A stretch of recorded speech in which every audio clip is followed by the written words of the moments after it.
जैसे सिंबॉलिक तौर पे हमने जीन से शुरू किया था, हमारी पार्टी के अध्यक्ष नारनौल से किया था, रोहतक को किया, और इस तरह कार्यक्रम बने हुए हैं। अभी 21 तारीख को कुरुक्षेत्र में है कार्यकर्ता सम्मेलन भी चल रहे हैं जिला के रूप में।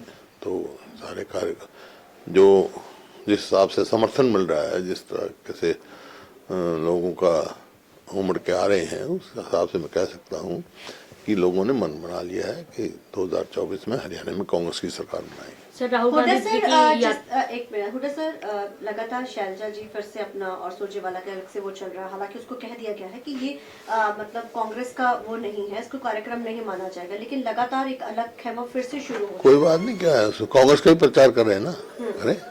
लेकिन दीपक जी ने तो कहा कि हम इसको नहीं वो तो दीपक जी बताएंगे, लेकिन ऑफिशियल कार्यक्रम मैंने बता दिया, घर घर कांग्रेस, हर घर कांग्रेस चल रही है। बाकी और किसी अपने तरीके से कोई कांग्रेस को मजबूत करे तो हमारे कोई एतराज नहीं। सर आपको क्या लगता है कि अनुशासनहीनता है या नहीं, क्योंकि हरियाणा में किसी भी लीडर के पद से अध्यक्ष, प्रदेश अध्यक्ष हैं, आप हैं, किसी के भी वो इस बारे में नहीं, वो तो पार्टी देखेगी। बाकी मेरे को कोई, जहाँ तो मैं पहले भी कहा था, ठीक है, जो भी अपने तरीके से कांग्रेस इस चीज का इम्पैक्ट जो है बता दिया ना मैं। नहीं, कोई इम्पैक्ट नहीं। कांग्रेस को मजबूत करे, कांग्रेस की कोई मुखालफत थोड़ा ही करे, सब कांग्रेस की अपने तरीके से करे जाए। इस तरह के जो कार्यक्रम होते हैं उसमें कई बार जो है सीएम के नाम से नारे लगने शुरू हो जाते हैं। इस तरह जो कार्यक्रम होते हैं सीएम के नाम से नारे लगने शुरू हो जाते हैं, तो क्या संगठन पे कोई बात नहीं, कोई कार्यकर्ता किसी को बनाना चाहता है, कोई आपको बनाना चाहिए, दे देना नारे। मेरे को क्या एतराज है, किसी को क्या एतराज है? कोई आपके लगाएगा, कोई इसके लगाएगा, वो तो कार्यकर्ता की भावनाएं हैं अपनी। सर अशोक तंवर ने आम आदमी पार्टी छोड़ दी है, अब भारतीय जनता पार्टी ज्वाइन करेंगे, जल्द शायद कल ज्वाइन कर लिए। मर्जी है, कांग्रेस हर व्यक्ति की अपनी मर्जी है किस पार्टी में रहना है, किस में नहीं रहना। उन्होंने यही कहा कि आम आदमी पार्टी के जो नजदीकियां बढ़ रही हैं कांग्रेस के साथ, उससे वो नाराज है। तो उनको पता होगा जो उन्होंने कहा होगा। आपको क्या लगता है कि हरियाणा में गठबंधन को लेकर आम आदमी पार्टी के साथ जो चुनाव को लेकर कांग्रेस और आम आदमी पार्टी का, क्योंकि चंडीगढ़ मेरे इलेक्शन में ये गठबंधन हुआ है, देखने को जो कल मिला, जो हालात थे, जिस तरीके के, पवन बंसल जी ने भी इस चीज की बड़ी वो करी, बोले कि डर गए। तो अब हरियाणा में कैसा लगेगा? हरियाणा में तो कांग्रेस सब में सक्षम है।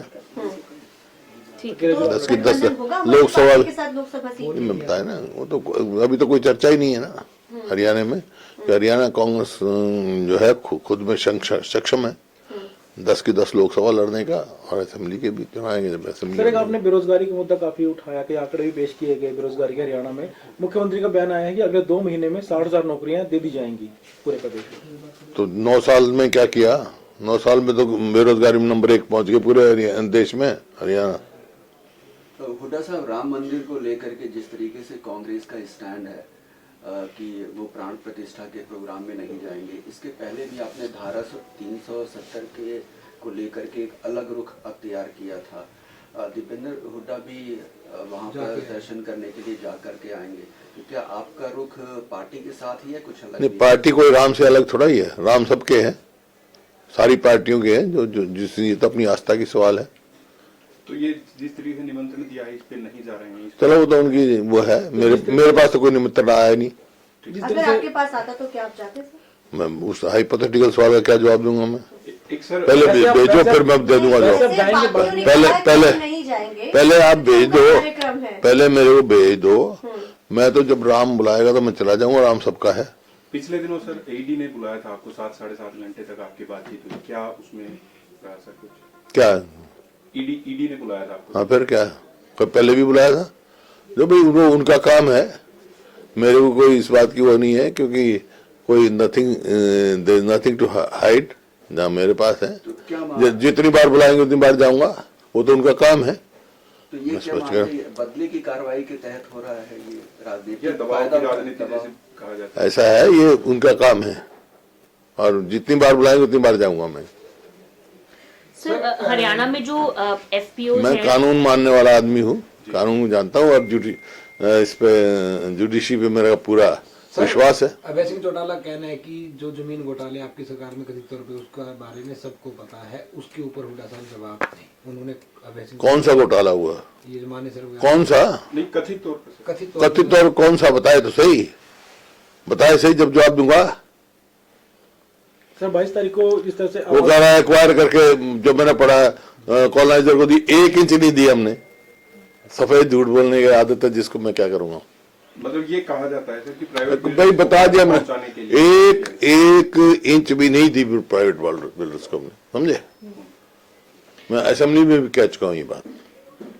सर एक्वायर करके 1 इंच भी प्राइवेट बिल्डर्स को जमीन नहीं दी हमने, समझे। सर हरियाणा में जो एक स्टेट सॉन्ग बनाना था अभी विधानसभा में, उसको लेकर एक कमेटी भी बनी थी। आपने एक वो जिक्र किया था कि वो गोरी नार काली नार वाला शब्द जो है वो हटाया जाना चाहिए। वो कमेटी हटाने पर भी विचार कर रही है। कुछ इन्फॉर्मेशन आप तक नहीं, मेरे पहुंची पास कि क्या सॉन्ग है वो? मेरे कमेटी से किसी सदस्य से बात नहीं हुई मेरी। सर 22 जनवरी को आम आदमी पार्टी हरियाणा में सुंदरकांड का पाठ करवाएगी 21 तारीख को, तो कांग्रेस की तरफ से कैसा कार्यक्रम कराया जाएगा 22 परम तो भाई 24 घंटे जो राम के भगत राम बते, सबको विश्वास है राम में, अपनी अपनी आस्था की बात है। कोई पहली दफा होना क्या सुंदरकांड, हमारे बहुत करते रहे हैं पहले। एक सर एक लोकसभा चुनाव आ रहे हैं, तो क्या अगले महीने से हरियाणा के अंदर रैलियां वगैरह होंगी? क्योंकि कह रहे हैं कि चल रहा है ना हमारे तो। नहीं, बड़ी रैलियां केंद्र हाँ तो चल रही हैं रैलियां, केंद्र स्तर के नेता हैं। चल रही हैं रैलियां भाई। सर एक आखिरी सवाल है कि जिस तरह से गठबंधन को लेकर बात चल रही है, गठबंधन की जो बातचीत चल रही है दिल्ली में, किस गठबंधन की? कांग्रेस और आम आदमी पार्टी, इंडिया गठबंधन इंडिया तो ब्लॉक की। आम आदमी पार्टी के नेता हैं अनुराग ढांडा, उन्होंने कहा जो स्थानीय नेता है हरियाणा कांग्रेस के, उनको इस बारे में बयानबाजी नहीं करनी चाहिए, वो केंद्र देखेगा, हाईकमान देखेगा। वो क्यों कर रहे हैं? वो क्या है, वो भी तो स्थानीय नेता है। बजट सत्र आ रहा है सर, बजट सत्र आ रहा है, कैबिनेट बुला ली गई है, किस तरीके से देखते हैं बजट को? आना है नॉन परफॉर्मिंग गवर्नमेंट है और कर्जा बढ़ा दिया होगा, और बजट में क्या है, कर्जे में डुबा दिया होगा हरियाणा। कोई सजेशन सर, क्योंकि मुख्यमंत्री हर बार सजेशन मांगते हैं अलग अलग नेताओं से, सांसदों से। क्या अब तक मांगा है आपसे? क्या आपसे कोई ऐसा है, इस सरकार को सजेशन देने का फायदा क्या? जब कर्जा ही बढ़ाना है इन्होंने, काम करना ही नॉन परफॉर्मिंग गवर्नमेंट है, तो उनको क्या सजेशन देनी है? ठीक है सर। मैं तो कोई सजेशन देता नहीं। एक सर, जब ये 3 राज्यों के नतीजे आए हैं, भारतीय जनता पार्टी की जीत हुई, इसके बाद कह रहे हैं कि हरियाणा की 10 की 10 सीटें भारतीय जनता पार्टी जीतेगी। कांग्रेस की तरफ से कहा जा रहा था कि ये सेमीफाइनल, और सेमीफाइनल भाजपा जीत चुकी है। मैंने कहा ना, कांग्रेस जीतेगी हरियाणा में, और लोकसभा में भी कांग्रेस की बहुत अच्छी स्थिति रहेगी। आप देख रहे हैं, लोगों ने फैसला करना है, इनने नहीं फैसला करना है। ठीक। तो किसी भी